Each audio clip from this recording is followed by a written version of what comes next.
Viewer हमारे साथ मनचंदा भट्ट फरीदाबाद से कनेक्टेड है। मनचंदा जी नमस्कार, बताइए क्या सवाल है आपका? मैम मेरे पोर्टफोलियो की जो मैंने आपके स्टॉक अपने भेजे हैं, पोर्टफोलियो भेजा मैंने आपको। इसमें मेरे 5 तो SIP हैं और 2 मेरे लमसम हैं। राइट। एक मेरा JM का फ्लेक्सी कैप है लमसम में और एक मोतीलाल ओसवाल का मिड कैप कंजम्पशन फंड है। करेक्ट। और ये क्या जानना चाहते हैं आप? एक तो जानना चाहते हैं कि ये जो मेरे फ्लेक्स कैप 2 हो गए तो ये दोनों रखने चाहिए, कोई हटा देना चाहिए इसमें से। और एक मेरे को 10 साल का टारगेट चाहिए कि अगर मैं इन्हीं फंड में रहूं या इनमें कोई ऐड या माइनस करूं तो किसको करूं। ठीक है, आपके पोर्टफोलियो की वैल्यू कितनी है अभी?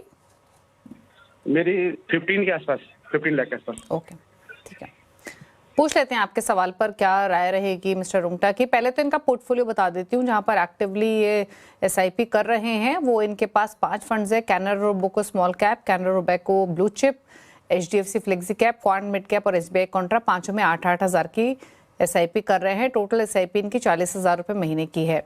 1 लाख लमसम इन्होंने JM फ्लेक्सी कैप में डाला है और 50,000 लमसम है मोतीलाल ओसवाल कंजम्पशन फंड में।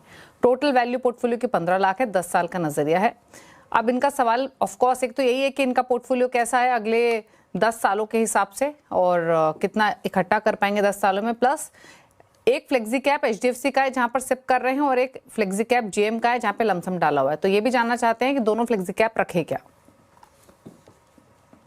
तो दीपाली देखिए, लमसम और SIP के लिए आपको अलग अलग स्कीम्स रखने की जरूरत नहीं है। सो बट साहब ध्यान रखिए, अगर आप कोई स्कीम में SIP कर रहे हो, बीच में कभी आपका मन किया लमसम डालने का, तो आप उन्हीं स्कीम्स में आप लमसम भी इन्वेस्ट कर सकते हैं। तो इसका ध्यान में रखते हुए आपका पोर्टफोलियो थोड़ा हम कंसोलिडेट करते हैं ताकि आगे जाते हुए आपका जो भी एक ही सेट ऑफ इन्वेस्टमेंट्स रहेंगे। तो ये सही कहा आपने कि फ्लेक्सी कैप में 2 है, रखना कि नहीं। तो मैं आपको सिर्फ बता दूं आगे जाते हुए कौन सी स्कीम्स में हम इन्वेस्ट करने की सलाह दे रहे हैं। HDFC फ्लेक्सी कैप में 10,000 की SIP करिए, Canara Robeco blue chip fund में 5,000, SBI कॉन्ट्रा फंड में 10,000, Motilal Oswal mid cap fund. So आपके पास मिड कैप फंड क्वांट का है और मोतीलाल ओसवाल कंजम्पशन फंड है। सो फोलियो आपके पास ऑलरेडी है मोतीलाल ओसवाल का, मैं उसमें आपको मिड कैप फंड दे रहा हूं which is Motilal Oswal mid cap fund. इसमें 10,000, तो फोलियो वही रहेगा, स्कीम दूसरी दे रहे हैं। स्मॉल कैप में मैं एक नई स्कीम आपको दे रहा हूं, वो है बंधन स्मॉल कैप फंड। तो इन 5 स्कीम से आप आगे जाते हुए इन्वेस्ट करेंगे। इसके अलावा अगेन जितना आपका इन्वेस्टमेंट दूसरी स्कीम्स में आप रिडीम कर सकते हैं और उन्हें री इन्वेस्टमेंट लमसम के रूप में इन्हीं 5 स्कीम में करिए ताकि आपका कंसोलिडेट हो जाएगा। जो आप पूछ रहे थे कि भाई अगले 10-15 साल के लिए आपको किस तरह से पोर्टफोलियो बनाना है, तो इस तरह से बना के चलिए और अगले साल इस पोर्टफोलियो को फिर से एक बार रिव्यू करिएगा। ध्यान रखिए जो भी आप रिडेम्पशन करेंगे और री इन्वेस्ट करेंगे तो रिडेम्पशन पे जो भी कैपिटल गेन्स का इंपैक्ट होगा शॉर्ट टर्म या लॉन्ग टर्म वो लगेगा। लेकिन फिर भी क्योंकि आप पोर्टफोलियो रिव्यू कर रहे हैं और आगे जाते हुए कंसोलिडेटेड मोड में जाना चाहते हैं, ये एक्सरसाइज फुल्ली वर्थ इट है। ओके, तो क्लियरली आपको बताया गया है कि आपको क्या करना है अपने पोर्टफोलियो में। और जैसे लमसम भी आप डाल रहे हैं, एक्टिव सिप कर रहे हैं, एक ही फंड रख सकते हैं जैसे बताया गया आपको। लेकिन फिलहाल अगर आपके पोर्टफोलियो जो बदलाव है वो आप नोट कर लीजिए। 2 फंड से आपको निकलने की सलाह दी गई है जिसमें स्मॉल कैप है कैनरा रोबेको का और क्वांट मिड कैप है।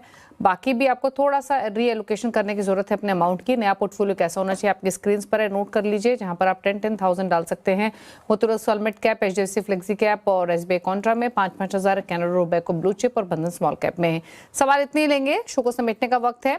मिस्टर रुंगटा से लेकिन पूछ लेते हैं उनके टॉप 4 फंड्स। बताइए मिस्टर रुंगटा। देखिए दीपाली, मैं आपको एक जेनरिक पोर्टफोलियो बना के देता हूं जिसमें आपको लार्ज कैप, मिड कैप वगैरह, मल्टी कैप भी आ जाएगा। तो ABSL Nifty 50 equal weight index fund. So basically Nifty की 50 कंपनियों में इक्वल एलोकेशन है। पराग एक फ्लेक्सी कैप जो लार्ज कैप ओरिएंटेड ही है लेकिन एक फ्लेक्सिबिलिटी होती है मिड एंड स्मॉल कैप में इन्वेस्ट करने की। निप्पॉन इंडिया मल्टी कैप जिसमें large, mid and small cap तीनों आपके पोर्टफोलियो में आ जाएंगे। And white oak mid cap fund. So आपको इन 4 इन्वेस्टमेंट्स के जरिए सारे मार्केट सेगमेंट में एलोकेशन होगा with larger allocation in large cap, mid cap में उससे कम एंड स्मॉल कैप में उससे और भी कम। ओके, तो ये रहे टॉप 4 फंड्स, आपकी स्क्रीन पर नोट कर लीजिए और इन फंड चॉइसेस के साथ पोर्टफोलियो भी क्रिएट कर सकते हैं। Thank you mister